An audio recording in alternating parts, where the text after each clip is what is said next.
What's up, everyone? We are only one day into week 4 of Big Brother 26, and we've got accusations, nominations, think of another Asians, and frustrations. We've got so much to talk about, so welcome to your live feed update.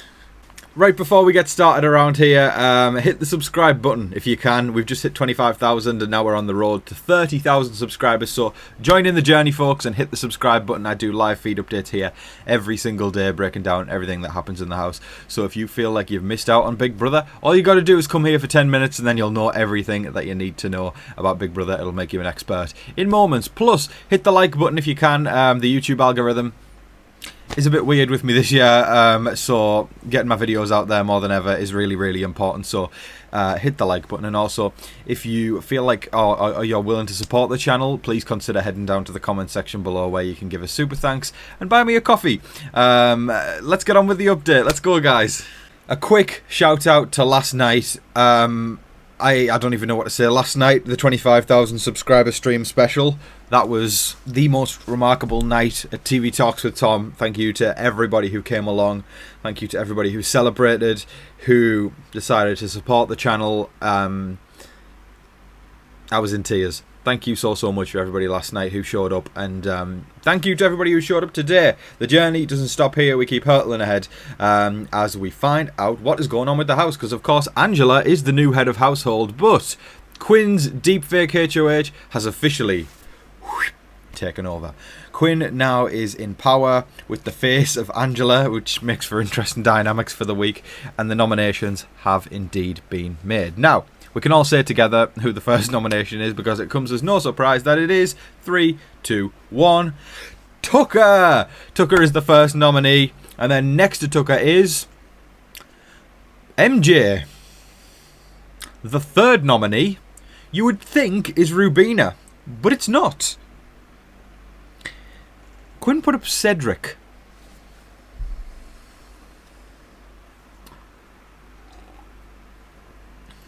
Got any fellow Gryffindors in the house? Put up Cedric. As your resident live feed updater, I am looking at this right now and I'm thinking, that was a terrible game move. If he wanted to solidify Tucker's death, he needed to put Rubina up, because then it creates more tension on their part in the fact that Tucker will probably feel inclined to use the veto on Rubina should he have won the veto. But Rubina's not there, so Tucker can gun for it and win it himself now.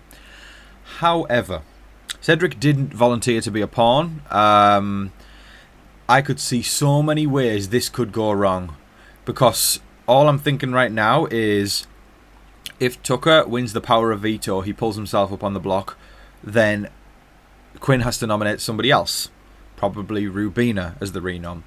But then if Rubina wins the AI arena, they're going to have to decide between MJ, whoever number 3 is, and Cedric, and there is a week for Game Talk to go around. There is a week for Tucker to turn the house against Cedric. This is just from a game point perspective, but on a personal perspective, as a Tucker fan, I'm glad Quinn went and messed up with those nominations, because that was not a good move. That really wasn't a good move. But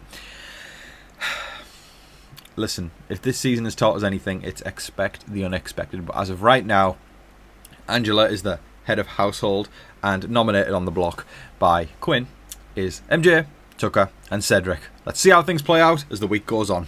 Now, when it comes to veto, of course, things have been very rocky this season. We've got 2 incredible choices that people have said, and these are the people on the block. Okay, Tucker has expressed, if it's one of those comps where you can go for prizes instead of the veto, he's gonna go for like rewards and prizes instead of the veto. That man loves life on the edge in the Big Brother house. Anybody who's rooting for him, blood pressure has gone up insanely by 200%, because he likes to live life on the edge in that BB house.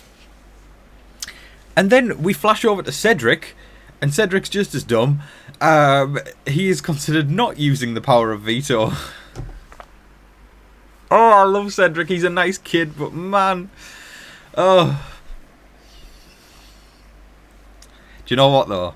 As much as I'm shaking my head right now, y'all can see I got a smile on my face. which makes me happy for this season, because while it's not like incredible gameplay or anything like that, I love messiness. I love messiness, and it makes Big Brother so much more interesting when you've got people who just sometimes don't really have a clue on what's going on. And buddy, I'm excited. I'm excited to see how this week pans out. Also apprehensive, but do you know what? This is the season of Big Brother that's actually making me feel alive again, because 25 was just, I mean, I did not like 25 very much. 24 was an uphill battle. That paid off in the end, but it was an uphill battle. 23 was great. I mean, I felt like, I mean, I was rooting for Tiffany the whole way, and then when Tiffany got cut and X won, I mean, X did a great job, but in my opinion, I don't think he did as well as Tiffany, so that was a little bit of a sourer.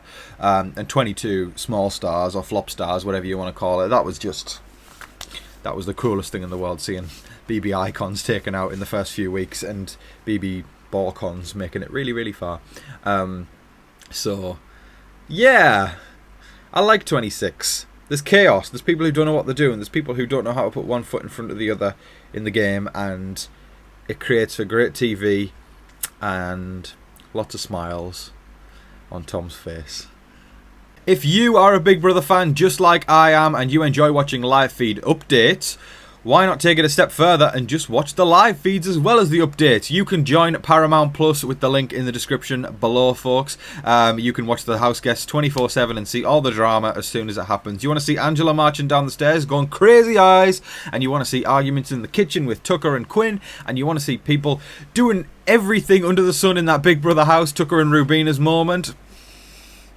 Go and subscribe to Paramount Plus. Check the link out in the description below.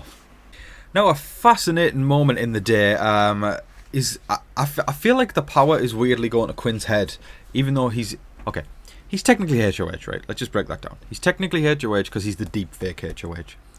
But anyways, T-Car and Chemo approached him at one point and brought up the idea of working with Tucker. Okay, first of all, probably not the greatest idea from T-Car and Chemo, considering Quinn and Tucker probably have the biggest rivalry in this house now after Matt and Angela in week 1. So that was an interesting approach. Quinn, in a roundabout way, said no. Straight up no. Can you blame him? But at the same time, this is a game of social strategy, and you know, I'm going to talk in the next segment about T-Car and Chemo starting to come to their senses about certain things in the house, and a product of that is them realising that they're kind of at the bottom of the alliance because of moments like that where they felt like it was two people approaching Quinn and asking or throwing an idea in the ring, and then one person straight up saying no. That's a little bit of a wake-up call, and I am going to talk about that in depth more, because that's big, that's huge. I'm going to talk about that in the next segment, so definitely stick around to listen to that one, because that's pivotal in the game. But I think Quinn could have navigated the conversation better. As deepfake HOH, everyone pretty much knows it's him, and he could have created a bit more agency there with T-Car and Chemo, rather than just being straight up like no, because that's making Chemo and T-Car think now a little bit. It's a tough position Quinn's got himself in, and you know, he can only blame himself for getting him into this position, for lying to his closest allies about the power when everybody knew he had the power, right? So his back's up against the wall now, and for him to create more agency, he needs to be more, I guess, open to listening to people. But at the same time, I understand the self-defense mode against Tucker. And that's why Big Brother's such a beautiful game, because there's so many ifs, there's so many buts, and there's so many whats, and you've just got to, in the words of the gambler himself, Kenny Rogers, you got to know when to hold him and know when to fold him. Know when to walk away. No. Later in the evening, T-Car and Chemo did have a conversation and did come to their senses and realise they are at the bottom of the collective. We love to see this, because quite often, sometimes the people at the bottom of the alliance mourn and whinge and don't actually do anything about it, but these two are very socially adept players, whether or not both of them have made a couple of rough moves so far. Because the only thing about the Quinn update that I was just talking about is I feel like they didn't really take no for an answer. They kept kind of trying to tell him information when Quinn's not loyal to them. Telling them information isn't going to serve them well. So there was a moment of clarity there when they actually realised they are on the bottom of the alliance, on the bottom of the collective. But I can't help but think moments later they're probably going to run to Quinn and then tell them everything about the game. So I don't know. Things are in the balance right now there. But overall, Chemo and Tikor are playing a good game, but I think they need to distance themselves from Quinn. Because Quinn is a snake in the grass. Quinn is the slimiest player this season, which I approve of. Listen, I love I love greasy gameplay. He's definitely working his way to become a villain, which I love. I love a villain. I always love a villain. But